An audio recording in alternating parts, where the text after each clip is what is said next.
romantic drama, Waiting to Exhale, is based on Terry McMillan's best-selling 1992 novel about four successful Black women friends dealing with romance issues. It had sold over 3 million copies by the time the movie was released, and this was actor Forest Whitaker's directorial debut for a full-length feature film. It stars Loretta Devine, Angela Bassett, Lela Rochon, and Whitney Houston.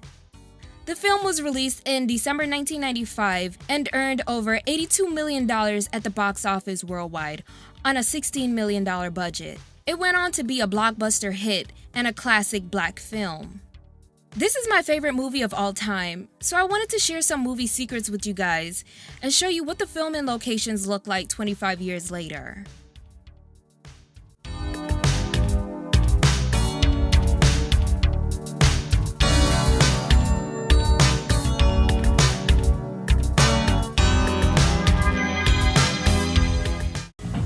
There was a buzz of excitement when Whitney Houston arrived at the Waiting to Exhale New York premiere with husband Bobby Brown. Her mom, Sissy Houston, was there too, and Whitney was geared up for a big night. Just to hear everybody talk at the screen, because that's the kind of movie it is. Everybody's going to love it. You're going to find yourself in this movie. It's fun. Even a driving snowstorm couldn't deter the celebrity crowd from attending the premiere.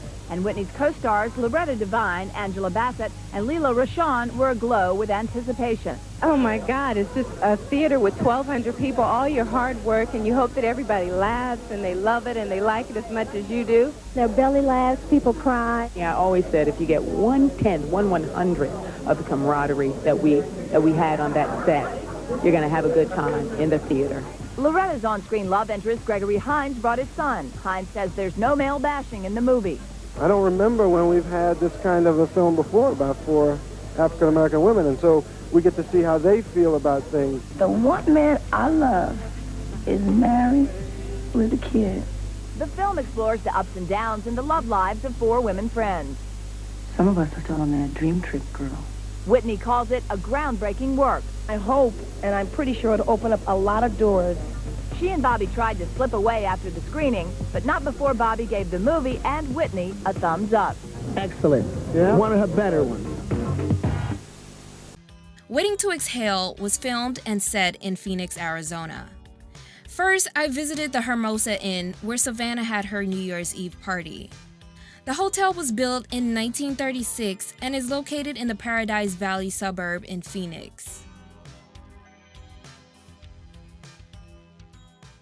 Live from the Hermosa, and this is where the party's going down. Why are you sitting there when you could be sitting here in my room? Let Brandy tell you. Check it out. K1.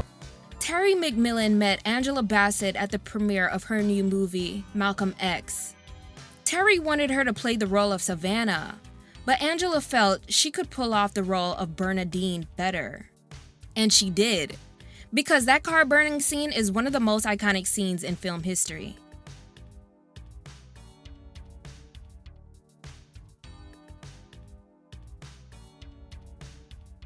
Angela played Bernadine, a wife and a mother of two, who ditched her career goals to support her husband's career. In the film, her husband leaves her for another woman, who happens to be his employee. Angela actually improvised the monologue in that closet scene. Making my kids go to a school with only 2 other Black children because you don't want them to be improperly influenced. I would have loved to visit Bernadine's house, but it was actually in a gated community.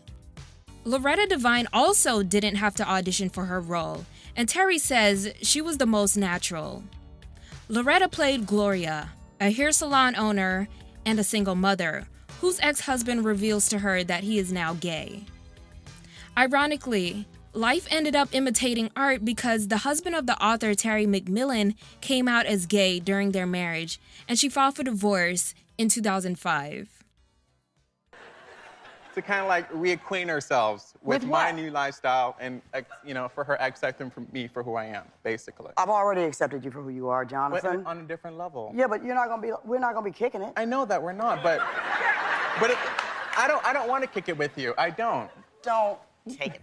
I'm not taking it the wrong way. I'm not. Okay, you seem frustrated, are you? The thing is... Next, I visited Robin's condo. Robin Stokes was played by Lela Rochon. Her character is a successful career woman who's a mistress and has other dating issues. Actresses Halle Berry and Robin Givens auditioned for the role of Robin, but Forest Whitaker had already cast Whitney Houston and Angela Bassett and didn't want the film to be too star-studded. Leela was having a hard time trying to audition for the role since so many actresses were after the roles in the film. It was her wardrobe stylist who connected her with Terry, and that's how she was able to audition for the role of Robin. I'm usually good at finding movie filming locations, but for some reason, I wasn't able to find Robin's condo. But I found someone on Twitter who knows the address. So shout out to Riss1985 on Twitter for helping me find Robin's condo. Robin's condo was built in 1962, and not much has changed about the property since filming here 25 years ago. They've since repainted it, but I prefer the way it looked in 1995. This is where Troy showed up at her place drunk, and this scene turned into 2 memes. Then you wonder why we go out with white women. A white woman can have your sorry ass. You raggedy bitch. You better be more careful who you pick up in grocery stores next time. Also, did anyone else catch the Romeo and Juliet music that was playing in the background during this scene? You ready, baby? I'm not going. Why not? Because, Troy, I don't like this. My peers stood by your side. I should've. One thing that helped Waiting to Exhale become a blockbuster classic is the soundtrack.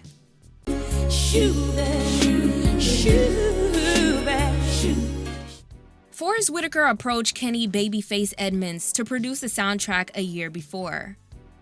Babyface worked closely with Whitney on the soundtrack, and she would get the last say-so of who was chosen to be on the soundtrack. He said, all I need from you is for you to write a list of the women that you do not want on this album. Well, I got my pen and paper out. They decided to go with all black female singers on the album to match the theme of the film, and Babyface wrote the music to specifically match scenes in the film. And fun fact, the film crew was also 70% black.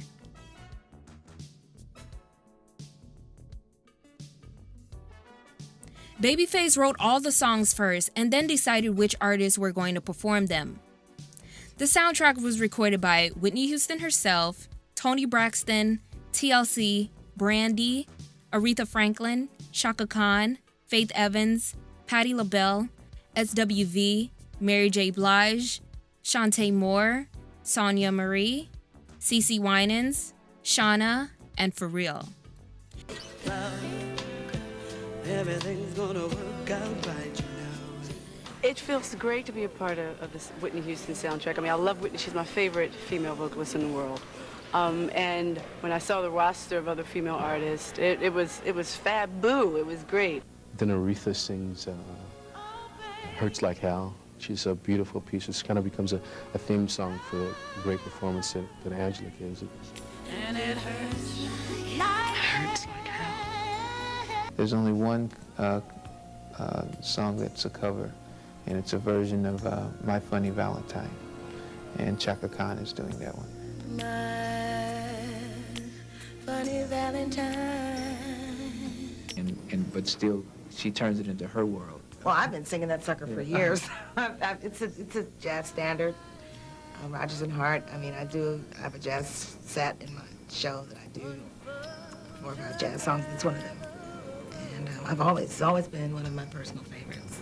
You know, I think that it's been proven that soundtracks really help a movie out, and we've got a dynamic one.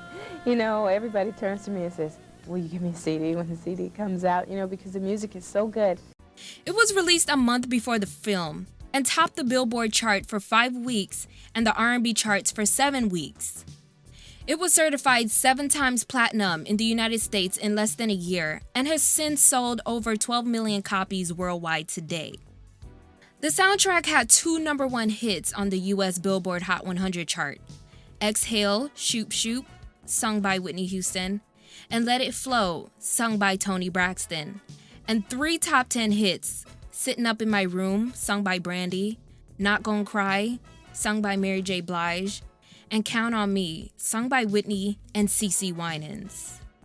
The soundtrack received 11 nominations at the Grammy Awards, and 3 songs were nominated in one category alone. It won Favorite Soundtrack at the American Music Awards and countless other awards, making the album an R&B classic. And it's one of the best-selling R&B albums of the 90s. Waiting to exhale. Thank you. The last place I visited was Savannah's townhome. Whitney Houston played Savannah, a successful television producer dating a married man. These townhomes were fairly new when they filmed it in '95. It had just been built in '94, and since then, not much has changed.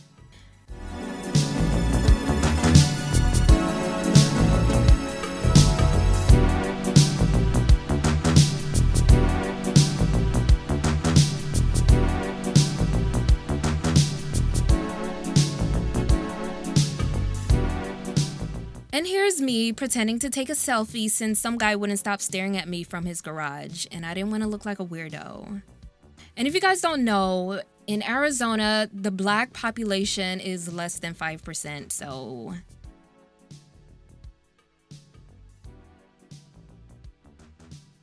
Their situations sort of came together by the end of the movie, but by 2011, a sequel was being developed that would be based on Terry's 2010 follow-up novel, Getting Too Happy.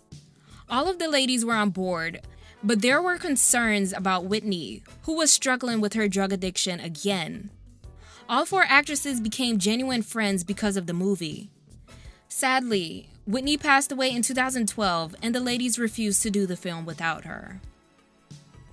What's so amazing about Waiting to Exhale is that black women were seen and was able to have a voice and be specific about what they wanted from men. A lot of black women saw themselves in film, or saw someone they knew. But the film drew a very diverse audience of women from all ethnic backgrounds. For the LA Times, Angela Bassett said, "It showed women that in spite of fractured relationships, joy, peace, love, and kinship are always a possibility. It broke perception, preconception, and history."